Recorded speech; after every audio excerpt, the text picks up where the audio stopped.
illegal immigration costs the U.S. taxpayers over $115 billion per year. What price can you put on helping your fellow man and alleviating human suffering? I don't know the exact number.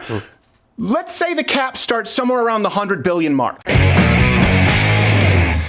Question of the day. Is it just me, or does it seem that since the left can't make the Russian collusion conspiracy stick, they've gone right back to calling everybody racist? That seems as though they I don't know if it's just me. Let me give you some context here. Remember the old clip of Trump talking about MS-13? He called the gang members of a gang animals, and then the leftists took a snippet out of context. They claimed that he said all immigrants were animals. That clip just went viral again this week for people who missed it. They're recycling the same old narratives, lies, completely ignoring the crisis at the border. Up to 100,000 illegal crossings this month. So that's insane. What reasons would justify building a wall? Let me rattle 5 off the top of my head.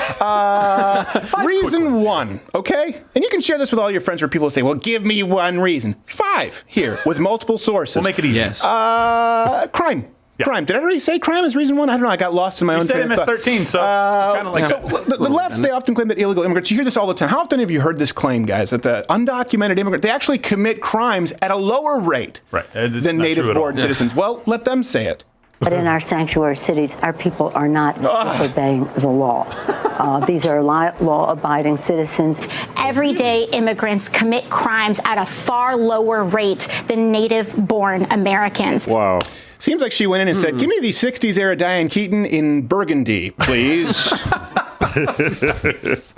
Oh, my gosh. It's the kind of request that only the insane lament. Notice the language here. When we bring up the problem of illegal immigrants, they pivot to immigrants as a whole. Yep. That's like lumping legal gun owners in with illegal gun owners. Of course, legal immigrants are going to be less likely to break the law because, by definition, they're law-abiding. Their very first action, when they were presented with the option to immigrate illegally, they decided to do it legally. Illegal immigrants show they're 3 times. This is when you separate for illegal immigrants 3 times as likely to commit crimes as other citizens. They make up 27% of all federal prisons, despite being only 9% of the nation's adult population. Jesus. I know, it's surprising. That's not to mention, by the way, that every single crime committed by an illegal alien, it's one that could never have been committed had they not been here illegally in the first place. So yes, it's important to remember not all immigrants are criminals, but all illegal aliens, at least in getting here, kind of pulled a dick move. All of them. Every single one of them. I'm okay saying that. Okay, reason number 2. How effective a wall would be. The left tells us it doesn't work. But would a wall really stop them? What the Border Patrol says, and I've spoken to a lot of their people, is, look, first of all, if you build a 30-foot wall, all it's going to do is create a market for 31-foot ladders. Of course. Of course, that's right. Of course. So this is where they do the whole, walls don't work argument, and then they go on to argue for Border Patrol. Here's an idea. How about both? Okay? No, none of us are saying, well, I get it. Listen, when I talk about the wall, I am talking about border security as a whole. The wall is really more of just a symbol. It's a pretty kick-ass symbol, though. It's one that I like, especially because it ruffles all the right feathers. Here's the thing, though. Walls do work. Yeah. Israel, for example, cut its illegal immigration rate by 99%. Wow. Constructing 143 mile fence. That seems fence. significant, actually. Yes. Yeah. Now, granted, some terrorist tunnels, still a problem. Right. When Mexico has the destruction of all United States citizens in its charter, we'll cross that bridge when we get there. But 99%, it's what we call statistically significant. So, and I know I've heard these people arguing all the time that it's not 100% effective. It's only, neither.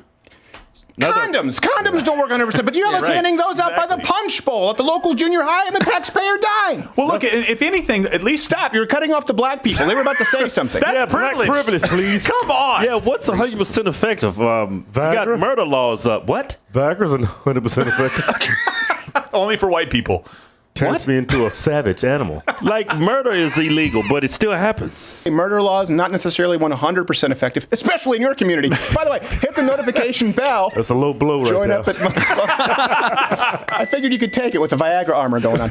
Mug Club, loudercrowder.com/Mug Club. Subscribe on iTunes if you haven't subscribed already. Apparently, subscriptions don't mean anything, and people aren't getting notifications. Let us know. Reason number 3, cost. Democrats have also been claiming that the wall would be too expensive. The president cannot hold public employees hostage because he wants to have a wall that is not effective in terms of its purpose, not cost effective in terms of what the opportunity cost it is of federal dollars to spend. Did you just get beat up in Harry Reid's shower? Does TheraBand have another lawsuit coming? All right, listen.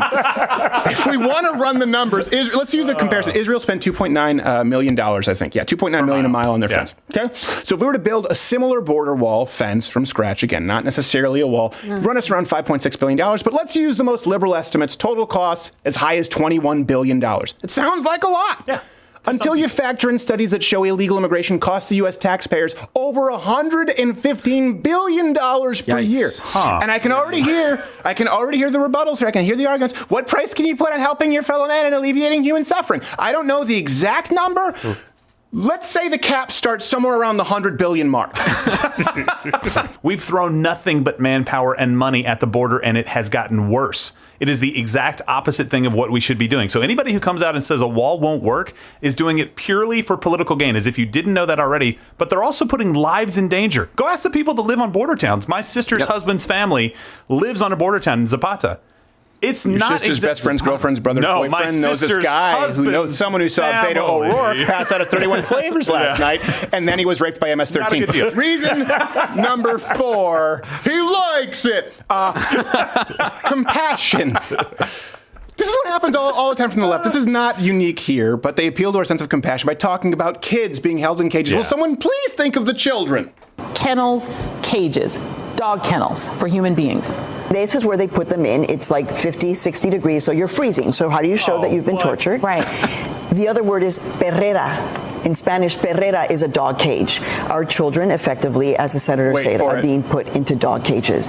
Right now, what we are seeing is the violation of human rights. These children and these families are being held in what are called hieleras, which are basically freezing boxes that no person should be maintained in for any amount of time, let alone the amount of time that they're being kept on. I love how the first commentator says, you know, the temperature is really low, so these boxes get cold, and then Cortez just says, they're putting them in freezing boxes that are 50 to 60 degrees. They're holding them in Coleman coolers. That sounds like good air conditioning. Upgrade to Yeti, yes, at least. Because when you're talking about American Border Patrol agents who spare no expense when holding illegal immigrants, they're going to crank the air conditioning up in El Paso. And by the way, these dog cages, these kennels, they're fenced-in areas is what they're talking about. It's not like a dog cage that sits never in the mind the fact that caging kids started under Obama. I know some people have tried to issue rebuttals to that. Well, that's a whole topic for another day. But it did start under Obama. We're just talking about the frequency. The problem right now is nearly 100,000 illegal immigrants cross the border every single month. That's over 3,000 a day. Where do you put them?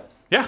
You have to put them somewhere, and it's not going to be the Holiday Inn Express. So it's likely going to be a detention center with, like you said, fenced areas, a cage, or a freezing box, as Pinta Nina Santa Maria Cortez calls it.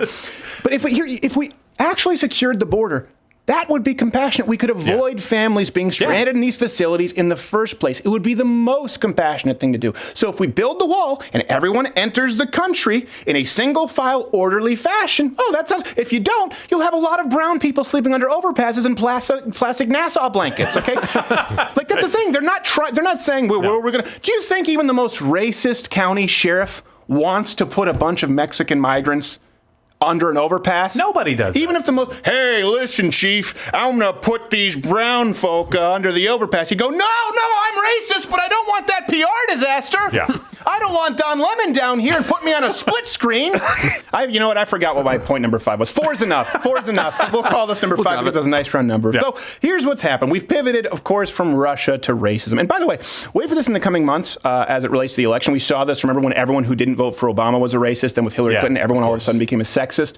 So expect to see this with the Democrat presidential candidates. If the nominee ends up being Warren, Gillibrand, the Democrats will start accusing you with charges of sexism. If it's Kamala Harris, then they'll accuse you of racism and sexism and homophobia. They're going to try to paint millions of Americans and law-abiding immigrants, by the way, as racist and extremists. That's what they want to do right now. All of these reasons listed to the left, to people like Nancy Pelosi, to people like Cortez, they think that all of this is an extremist point of view. And to you, I would ask, what's a more extremist view than a nation without borders or laws? Hey there, here I am drinking from my mug in a button-down. How often do you see this? Never. So do me a favor and yourself, click one of these videos playing one of these boxes here, or subscribe, hit the notification bell also, because subscriptions don't really mean a whole lot. If you really want to support the show, join my club. If you don't, then there's no helping you.